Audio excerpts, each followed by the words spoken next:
Welcome to the Potion Podcast, your raw look at the hospitality industry, brought to you by SHC. Good morning. Hi, Shawn. How are you? Very well indeed, thanks, mate. Yourself? Not too bad, not too bad. It's first thing in the morning here, so Yeah. having my coffee. You're winding down your day, and I'm starting my day. Exactly, man. First thing I was going to do was apologise for either getting you out of bed too early or getting you at your desk. Hannah loves doing that to me. We did a big liquor.com story takeover a couple of months ago, and there was people in Paris, there's people in London, there's people in New York. Yeah. And somehow she completely forgot that I was on the West Coast and set it up for 5 a.m. in the morning. So Zoom call at 5 a.m. in the morning because it was 8 o'clock on the East Coast. It was mid-afternoon for you guys. And I mean, it's almost worth staying up overnight and not going to bed for that sort of time, isn't it? Yeah, so I literally woke up and got on for an hour-long Zoom meeting, and everybody's like, oh, yeah, I'm just about to go out to the bars and stuff like this before COVID hit. Yeah. And I'm like, yeah, I'm going to go back to bed for a little bit. Quite right too. How's your week been? I've noticed that you've been doing like a lot of this press and media. It's a busy and one. Yeah, I mean, we've got the World's 50 Best Bars on the 5th of November, and we're in the throes of finalising all that. But we're also doing for the World's 50 Best Restaurants, we're doing the Recovery Summit, which is 3 days of events, which starts tomorrow. So we've bitten off a lot, and hopefully we're just sort of trying to chew through it at the moment. But how well successfully we'll be able to do it will be better judged at the end of the week, I think. It's always one of those the hindsights at the end of the day. You're like, oh, I could have probably done that. And it's the first Recovery Summit too, isn't it? Yeah, it is. Yeah, indeed. Yeah, I've helped a lot of friends and been a part of a lot of summits that have gone digital this year. Yeah.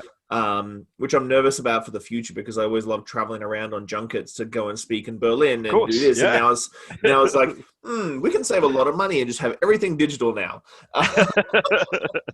It's an interesting one, actually. I mean, there's obviously savings that can be made by doing it digitally, but it's jolly expensive if you're looking to do it properly. I mean, for Asia's 50 Best Bars back in May, we pivoted quite quickly from when we realised that a live event just wasn't going to be possible. We switched it up to go virtual, and I was actually I shouldn't have been surprised, but the digital animators and people who make motion graphics, they're very super skilled, far more than I am as a journalist, and it's quite right that they should charge a lot, but I wasn't quite prepared for how eye-watering the cost might have been. But I found Asia was weird as well. Like some countries completely locked down straight away, and then others sort of were like, I was in Singapore for 5 months last year working. Oh, nice. So, where were you working? Talking to my friends in Singapore and stuff. They're like, yeah, we're not really locked down yet, but we will be. And like, it sort of went to the 11th hour before Singapore was like, you know what? Everybody else is locked down. We should probably lock down as well. Sure. Yeah, exactly. What were you doing in Singapore? I opened up a couple of venues. So nice. So I opened up a couple of venues in Singapore and lived there for 5.5 months last year. Love that city. Yeah, if I was a single man, if I wasn't married if I wasn't married with a 10-year-old daughter, I would be living in Singapore, hands down. One of my favorite cities in the world. So cosmopolitan, bar scene's fantastic, restaurants out of this world. Weather's nice. The weather's always nice. Yeah. Hawker markets are exceptional. Like, go for a $5 Hawker market meal for lunch and then go pay $20 for a cocktail at night. Yeah, exactly. That's so true. Yeah, we've spent quite a lot of time out there as 50 Best in the last couple of years. We actually held the World's 50 Best Restaurants in Singapore last year. So we were there for it was like 9 days in total. So we had a proper chance to sort of soak it all up and really, really experience it. And overall, I mean, the people were just outrageously friendly, so happy to have, it's a very international city, people coming through all the time, but it was opened my eyes actually. Haven't actually been to Hong Kong, and from what I'm told, that's pretty similar, but just lovely part of the world. Yeah, Singapore was it's just an absolute treat, and I do miss it a lot because I'm good friends with the guys. Like the hotel I stayed in for the long stay I was there, I was upstairs from the old man, and so fantastic. The old man was my local, so as locals go. Yeah, it's pretty good as a local go, but also on the flip side, if I wanted to get work done, I'd have to try and sneak past them if they were out smoking, I'd have to try and sneak past them and get upstairs to my hotel room. I'd get dragged in, and I'd be there till 1 o'clock in the morning. I'm sure Agung managed to get hold of you a couple of times, or they did. So what I usually like to do with the podcast is I usually start with, I'm a massive comic book fan. Like I'm a Cool. massive comic. I've got a couple of first edition framed up behind me here. What's your origin story? How did you get into the game? Because as a journalist, your route is a little bit different to a lot of the people I talk to in like this sort of level of the industry. Your route to where you are now is very, very different than a lot of my friends. So how did you get into the game? How did you get to where you are now? Cool. I mean, it goes back quite a long way, actually. I mean, I started working in hospitality about age 14. In the UK, we have something called work experience. I'm sure you've got similar in the States, where you go out and you experience an industry that you're interested in. And I actually went to work in a local restaurant near me in the UK. And sort of did front of house, did sort of server service. Then I was a line cook for slightly after that. And then I sort of worked behind the bar, and I ended up staying in this small little restaurant. I'm going to have to give them a plug, I'm afraid, Sean. It's the Bell Inn and the Bell Inn and Hill House in Horndon on the Hill in Essex, and it's still there, and it's been going since the 16th century. It's just a beautiful little coaching inn that does great things. So yeah, I worked there from age 14 till about 18. And then went to university and sort of worked behind bars at university for a couple of years. And then my first job after I'd finished my diploma in journalism was at Square Meal, which is a restaurant guide based in London. So I sort of experienced up to that point back of house, and then in terms of going to Square Meal, the restaurant guide, it was more sort of the other end of it, where you're sort of looking at venues, and I was reviewing restaurants for a while and worked on the venue side there as well. So I was with them for 4 years. And then I moved to Men's Health magazine, which kind of sort of is at the other end of the spectrum, and I headed up their sort of food and drink content for 4 years. And for most recently, before I joined 50 Best, for 5 years, I was the editor of a magazine called Food and Travel, which has 8 global international editions, and I looked after those. So I've sort of been around hospitality for the best part of 20 years. So yeah, I guess that sort of takes us up to the current day. Yeah, so I sort of initially was working in it, and then sort of writing about it. So yeah, I love it. How do you feel in the last 20 years the industry has changed as a whole? I've been in it for 22 years myself now, so I feel we went from this ragtag bunch of people, which we still are a massive ragtag bunch of people, to sort of that crossover in the mid 90s to like, we're professionals now, when mum's not asking me what my real job is going to be after I feel. How have you seen the industry change from the outside looking in with the knowledge of the industry as a whole? Well, I think you can probably trace it back to the early 90s, and where the sort of the cult of the celebrity chef really started to germinate. I mean, if I think back to my sort of childhood TV programming, there wasn't really any TV stuff with chefs or bartenders or anything. And I think with the advent of sort of cookery shows and cookery competitions on TV, people have put hospitality professionals towards that sort of pedestal, whereby you will go in and then you will look to meet the chef as well as while you're having your supper.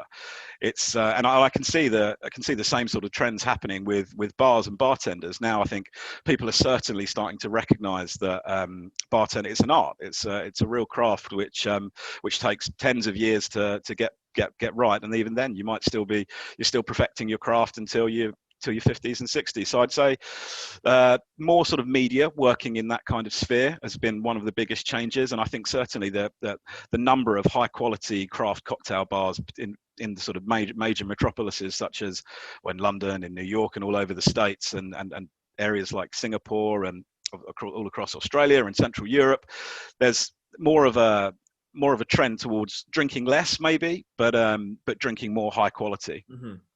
So what brought you to the 50 best bars and the 50 best restaurants? Because I think in my little sphere, we have our little 50 best bars section and our little social media feed with all my friends and all this stuff. But then 50 best bars is a substantial workload itself, if not probably, in my opinion, a little bit more than 50 best bars. What brought you to, and then you've got Asia's best 50 as well. What brought you to 50 best? I mean, I'd edited magazine. Well, to be perfectly honest with you, as I'm sure I know is the same case in the States. Print journalism isn't really what it was. Magazine sales are going down. So, from me personally, I was given a great opportunity from 50 Best to come and join them. So it was kind of a natural transition for me for going digital. But yeah, you're absolutely right. The World's 50 Best Bars. It's a behemoths organisation, and we're any day of the week we could be talking to, well, recently, particularly during COVID times, I've been speaking to probably 15 or 20 bartenders every day, everywhere from I speak to mainly Asia in the morning, and then go all the way across as we go further west and speak to you guys in the States, sort of more towards the evening. So it's definitely a very big remit to look after the world's 50 best bars, but it's super exciting, and the people you meet along the way are just some of the most passionate, amazing, talented people that you could ever deal with. So yeah, that's about it. So I'm going to preface this next question because I'm curious about your view on this. Obviously, you have a positive view.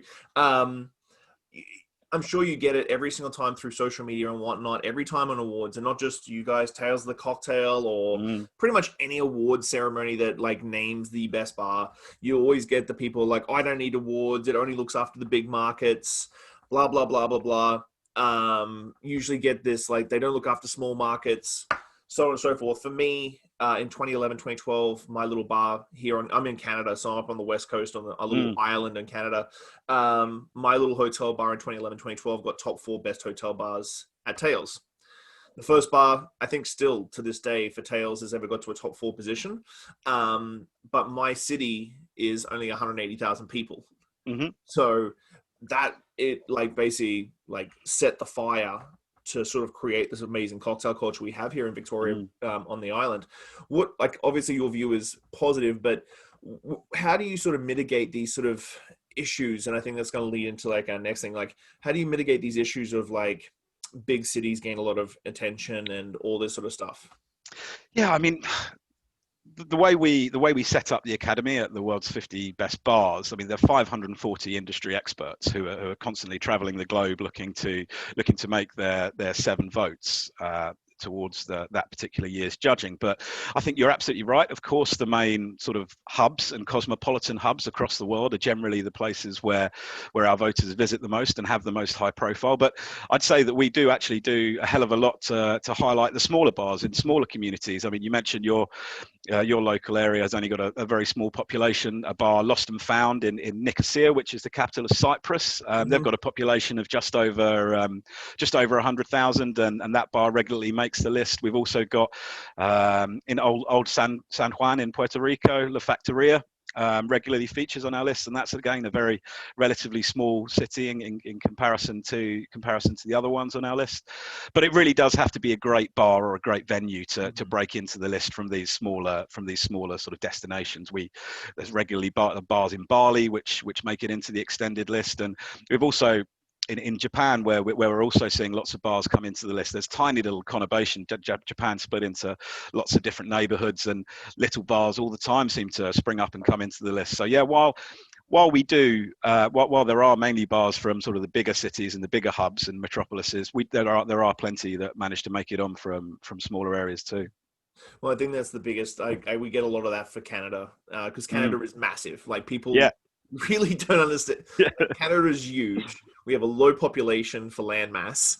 And the thing is we don't have a lot of through traffic, like most of it goes through the States. So New York, Seattle, San Francisco, that sort of thing. So you're going to have those sort of layovers. And my argument's always been, if you want to get this, and I see awards as a big marketing opportunity, and it's just like, instead of paying for advertising, pay for some of the industry stalwarts that are on this list. Like you said, 540.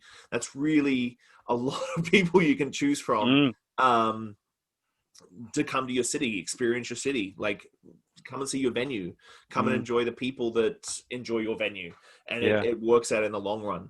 How is the 50 best? And I'm privy to a little bit of this information because I'm on the Canadian panel for the 50 best. How has it changed in the last 6 to 12 months? Like, not so much COVID, but I think award ceremonies all over the world have had to sort of refocus on exactly how you were saying, like 540 Mm. panelists and all this sort of stuff. How has it fundamentally changed for you over the last 6 to 18 months in the way that the 50 best is structured? Yeah, for sure. I mean, around this time last year, in November, actually, we launched a new area of our website called 50 Best Discovery.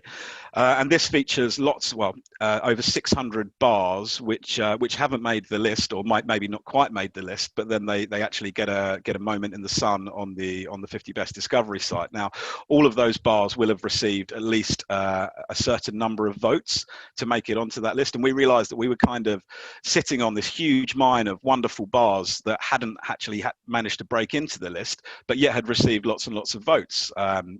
Lots and lots of votes all over the world. So we created this site to sort of give a wider breadth to the consumer, give them more choice when they're traveling to a city. They know that they can go to a reliable bar. And that kind of extends into the changes that we've made over the last 12 months with the world's 50 best bars. We've got the largest academy ever at 540 anonymous voters. And we've also devolved the world quite substantially this year. So now we previously had 5 regions, which was South America, North America, Europe, Asia, and Australasia. And now we've got 20. So by devolving the world and putting in an academy chair in each of those regions, we can be a little bit more closely tied to those sort of drinking scenes. So if the academy chair in Greece, Eleni, she says that there's something happening in the bar scene there, she can communicate that with me directly, and then we can sort of put that out to our community and the rest of the world through our sort of various channels and social media and lots of other mediums. So the voting committee this year is a lot wider. We've also this year we've made it 50-50 in terms of gender balance, which perhaps we should have done that before, but we've now actually we're pleased with the fact that this year is the first time we're able to show 50-50 diversity. And certainly in terms of diversity, our tenets over the next few years are to shine a light on emerging bar scenes and really sort of find these fantastic little cocktail bars from anywhere in the world. So this year, for the first time, we've got 3 academies in Africa, and there's some absolutely wonderful things going on over there. There's a brilliant bar scene in Nairobi and in Kenya, and South African bars are up there with the absolute best in the world. So we're really hoping that by having these academies on the ground and further into Eastern Europe as well, by having these academies on the ground, we're going to start seeing some really unsung heroes and hidden gems sort of coming to light in the wider world's 50 best list. Yeah. Especially in Africa, I've heard some crazy licensing rules in South Africa about what you can get and that sort of thing. So, and it's something like different alcohol contents and different bottle sizes, and you only can get one or other. It's not in between. It's like this one or this one. So it's amazing that they're doing stuff down there to even remotely get attention that way. Do you think that that's sort of where the connectivity? And I think, well, think about it, like 6 months ago, no one would have thought Zoom was going to be everybody's everyday life. Like I talk to friends and like Zoom meetings and video conferencing was kind of gauche. Like I can't have a video conference. I'm going to fly there or travel there and meet face to face. Now everybody's talking about Zoom addiction and Zoom, like being exhausted from being on Zoom all the time. Zoom fatigue, yeah, for sure.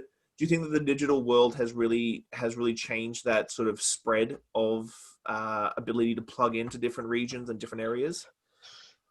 Yeah, I think that's an interesting one, actually. I think that the bar community has always been very well connected and very, very happy to share ideas and information.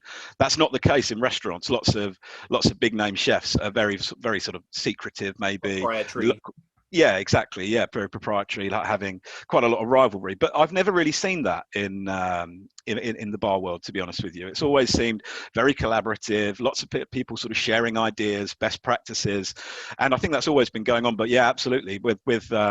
I'm sure we've all had enough of virtual happy hours and online drink-a-thons, but we're all looking forward to really sharing a drink together again. But yeah, absolutely. I think that the further flung corners of the world have definitely been able to stay connected through various mediums. But it's just amazing how none of them are flawless. Like Zoom's forever crashing. We use Microsoft Teams at work, and that's not perfect. And yeah, you would have thought that somebody would have made one that works by now. Well, talking about, you did Asia's Best in May. We talked about that in the very beginning. You've got the awards coming up November 5th.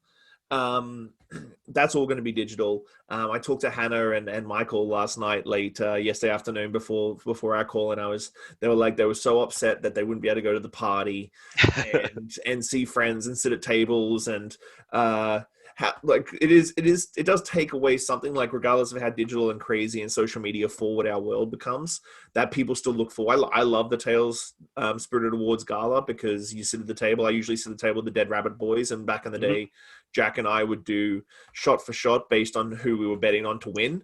Nice. But so how is it going to sort of roll out as a digital event in November? Yeah, so I mean, we had a bit of practice back in May with Asia's 50 best bars, but yeah, on 5th of November we'll be starting at 3 p.m. UK time, Eastern Standard Time. That's 10 a.m. and then going across all the way east to Singapore time. That will be 10 p.m. So everything will be streamed as a Facebook premiere. And that will begin 10 minutes to 3 p.m. Time in the UK. So there'll be a countdown, and then we'll come straight into the live awards. And this year we've tried to make it feel as much like you're actually at the awards.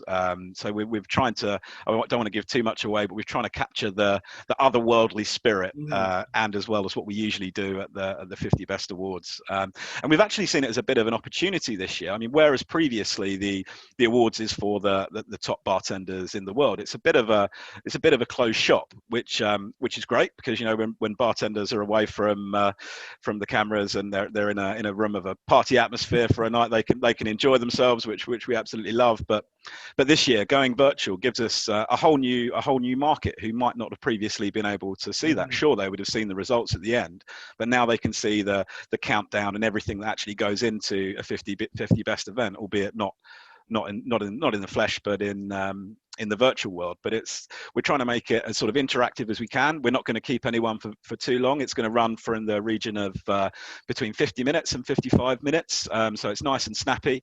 We've got some very exciting special awards as well to give out while we're going through them, which will have some really interesting sort of video footage from all different corners of the world. So we're trying to make it as many touch points for people to get involved with as possible, to keep their attention, and of course make it as useful and as interesting as we possibly can. So we've brought up the 50 best 50 best in Asia a couple of times. What was the thought process behind doing a separate award ceremony for the Asia market over like the world's best? Like, now, I think you've got. I might be wrong on this one. I thought I saw 50 best for South America as well coming. That's restaurants, yes. That's Latin America, yeah. What's the sort of thought process behind like having a 50 best for Asia outside of the world's best 50?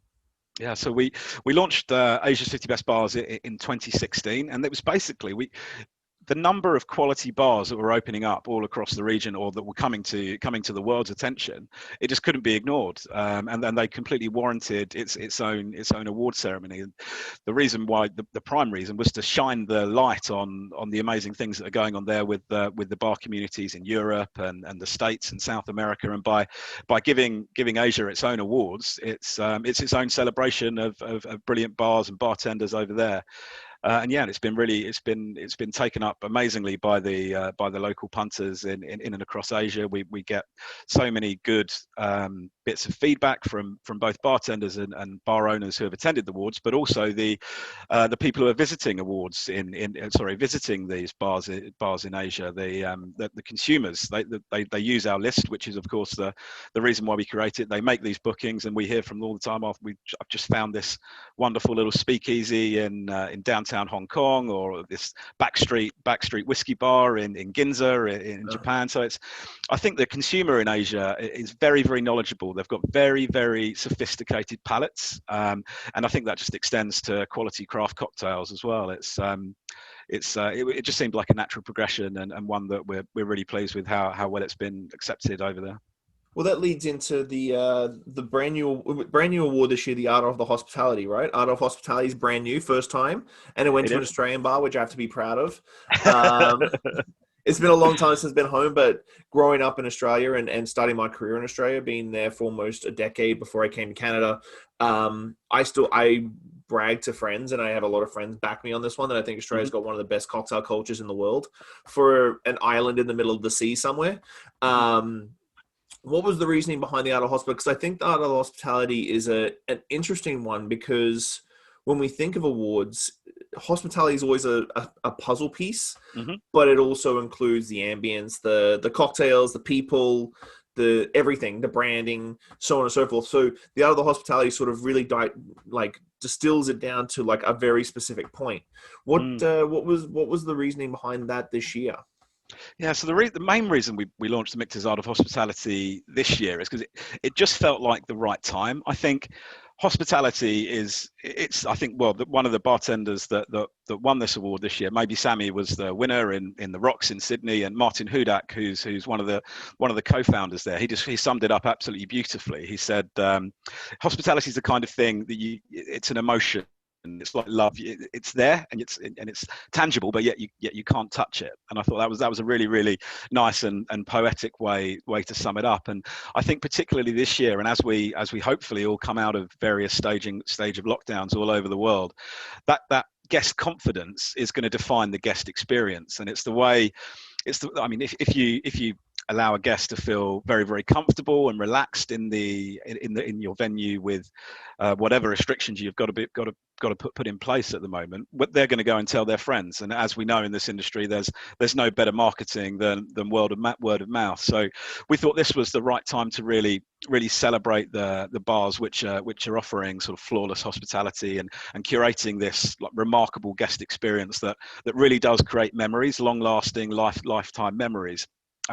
So as part of the voting this year, we asked every person in the 540 strong panel to name just one bar where they've received the singular best hospitality experience. And this year, the Mixers Art of Hospitality winner was maybe Sammy in Sydney. So we're really, really pleased for them. They're a great bunch of guys. And like you say, with Australia, the bar scene over there is absolutely superb. I mean, when you've got a natural larder of the size of Australia and such great produce year round, it's pretty much inevitable that the bar scene's gonna be doing great things. So that's sort of with COVID and everything. I've heard some rumblings that people were like, "Well, awards are meaningless this year. We're all struggling," and that sort of has taken your organization from just being an award sort of guidebook, telling people what to do, to train, like creating the discovery we talked about already, but also the recovery and the recovery summit and that sort of thing. So how was that pivot? Like, I would have liked to have been a fly on the wall when you sat down, because I don't think any of us really thought that this was going to be as detrimental to the industry as possible. Like even here in Canada, where we are pretty good here in Canada, a lot of operators that I talk to, it's only going to last 4 to 6 weeks. We'll be fine. 4 to 6 weeks, we'll lock down, get past this, and we'll be reopened. But this detrimental impact, especially like even in the UK and Scotland right now, that locking down and curfewing again, we're curfewed here to 10 p.m. as well, and we've only had 7,000 cases in the whole of the province, but we're still curfewed for the restaurant industry. How was the pivot? And I hate to use that word because every freaking body uses Tell me about it. Yeah, tell me about it. You watch Pivot after this, someone's going to open a bar called Pivot. Like, it's going to be top 10 next year. Pivot. 100%. I'm sure they're already. How did you, as an organization, go, okay, well, we've got to sort of figure out a way that instead of supporting them through marketing, PR, awards, stuff like that help a lot of bars, especially like we talked about in the smaller markets, how do we really knuckle down and help the bars and restaurants that we've supported and have supported us for so long? Yeah, absolutely. I mean, you quite rightly alluded to a very interesting meeting that happened 50 Best back in February. We had sort of an emergency sort of conference whereby we all discussed. But as soon as we realised that this COVID thing was serious and it's coming down the line and it's not gonna go away, we thought we had to pivot quite quickly we looked at our sort of strengths. Obviously, we consider ourselves a part of the hospitality industry and across restaurants and bars, but we're not on the front line. We're not serving the cocktails. We're not chopping the veg in the kitchens. We are our own entity.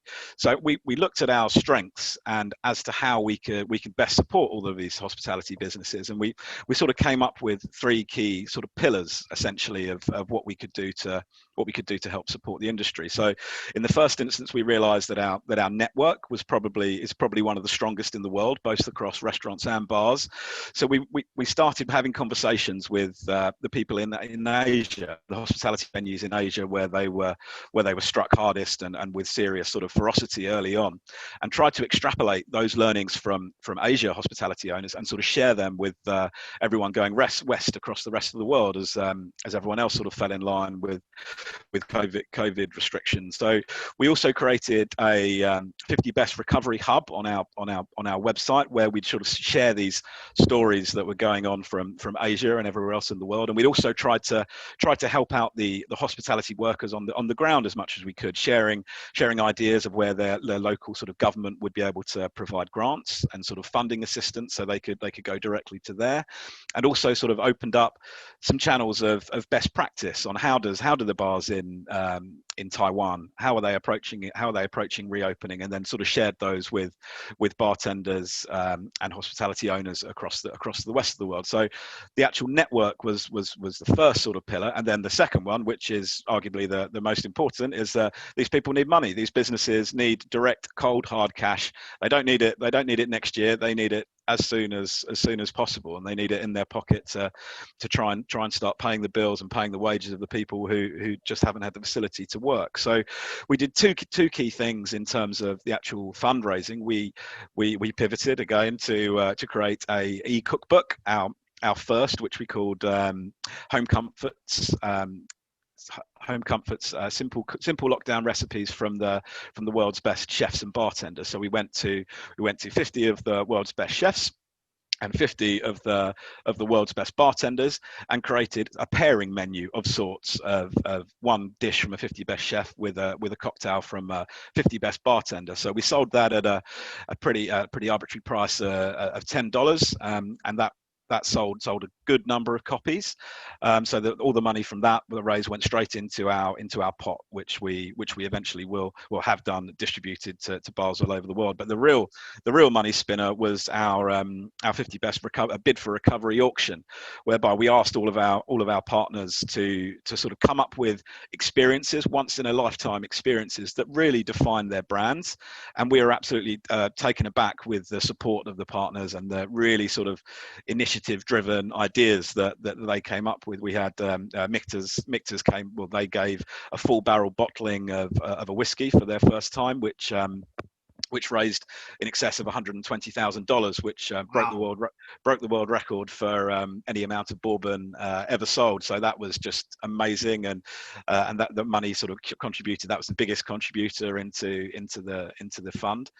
And we also, Gin Mare came up with a great experience, 5 days all inclusive in the Maldives with business class flights, completely donated off their bat. And all of the brands and restaurants that we worked with came up with some. We ended up with 158 lots, and they all came into the pot, which eventually, or to date, we're still fundraising. To date, it has raised $1.25 million, which we've been able to distribute to 236 different hospitality businesses in 53 countries all over the world. Wow. So they were generally $5,000 grants, and we realized that kind of sum of money isn't gonna change the world, but it can be used to pay some staff salaries for the next month. Like it can be used to pay the rents or the rates, all the bills and invoices that everyone's got coming out of their ears, which just haven't stopped. So we've been able to do that, and yeah, we'll be continuing to raise funds as the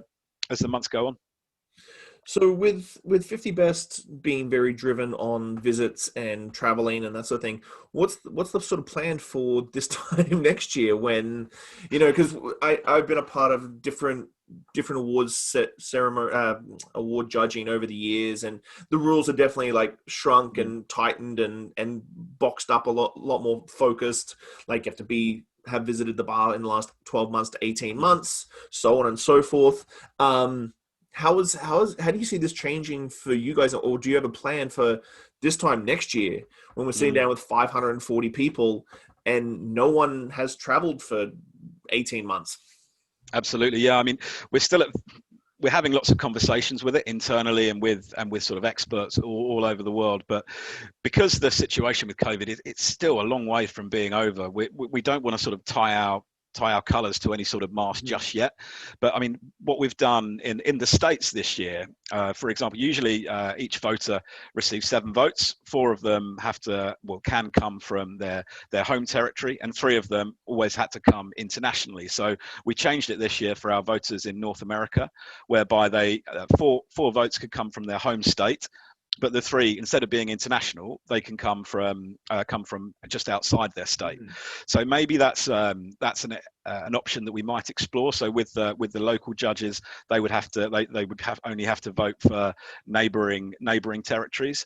But to be honest with you, Shawn, it's we're trying to we will obviously come up with a plan, but at the moment it's still very early days until we realise that can see a sense of an ending with COVID. We don't want to do that. We don't want to promise anything just yet.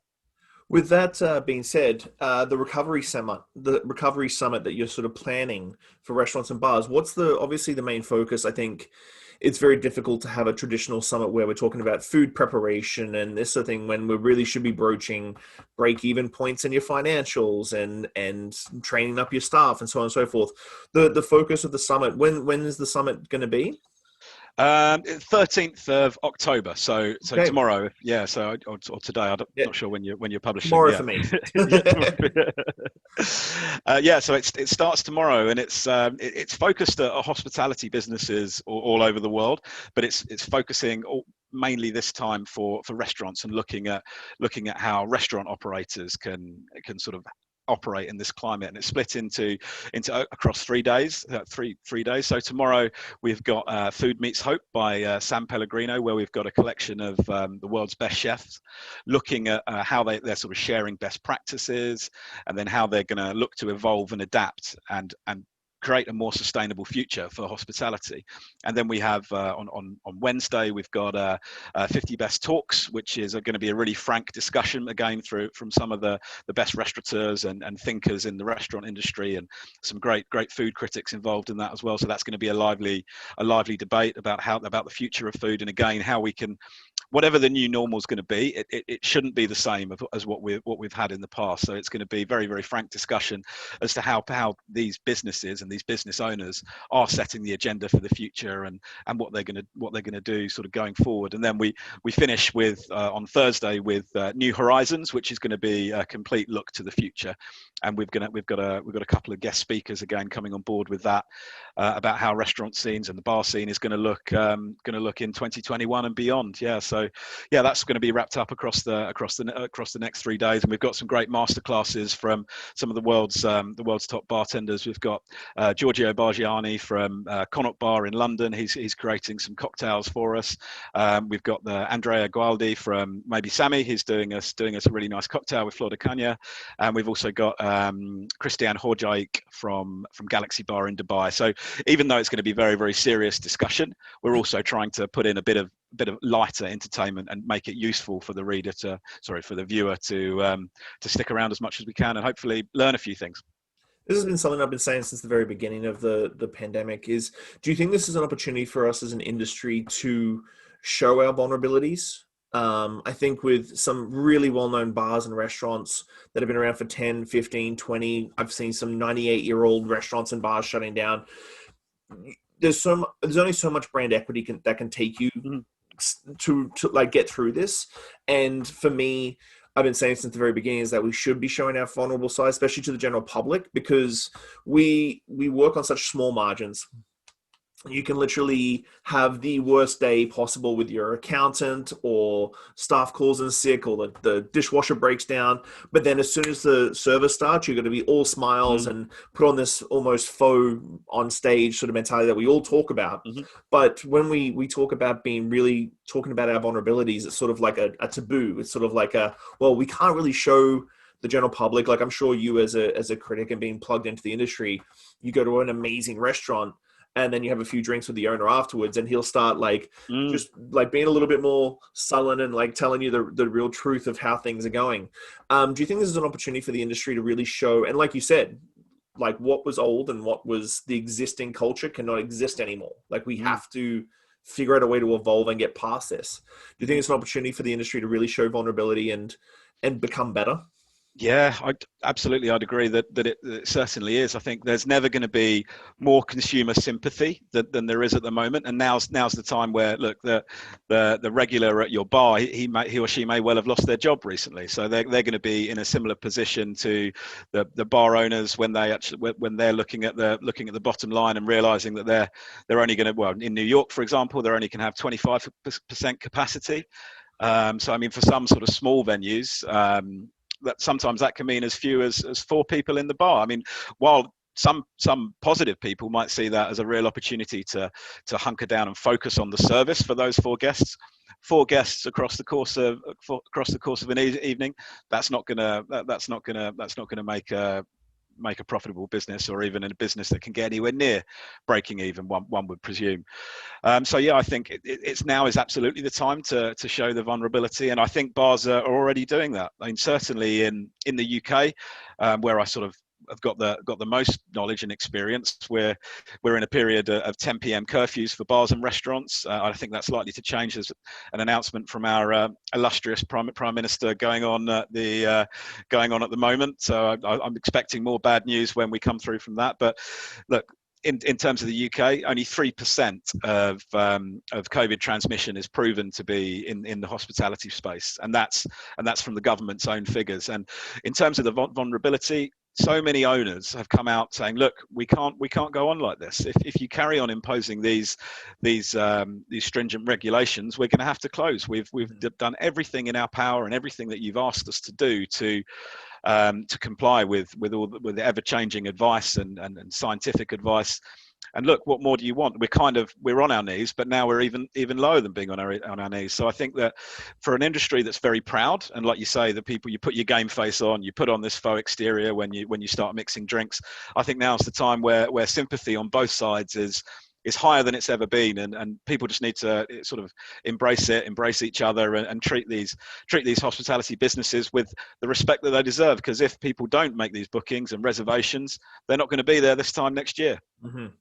Do you think that's, I know here in Canada, I've asked this question a lot in the UK, do you think that the government has, possibly they may not have, realized just how big the hospitality industry is? I think the hard thing is to quantify just how many people work in the industry, how much GDP we create, these sort of things.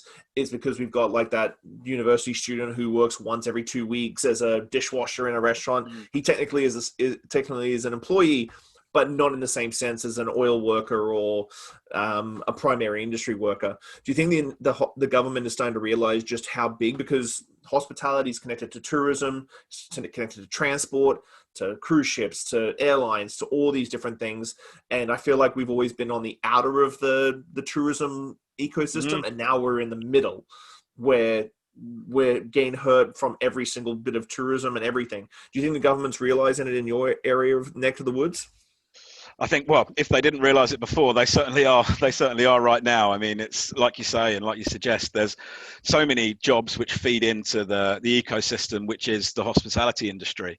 No, a quick answer would be no. I don't think they probably did realize the extent of the reach of hospitality, and certainly in terms of tourism, every cosmopolitan international city is on its knees in terms of tourism. And you've only got to look at the fraught state of airlines at the moment to see how that's being backed up. I mean, in the UK, British Airways must have shed it was a third of jobs at one point, and I know American Airlines is going through similar issues in the States and across Europe. The story is exactly the same. So all these tourism, they weren't coming in just to see Buckingham Palace and then the Statue of Liberty. They were here to eat and drink, and certainly a trend that being an editor of a travel magazine, one of the key trends and the influencers and the driver for booking short breaks is hospitality. It's finding these bars which are on the world's 50 best list and discovery list, and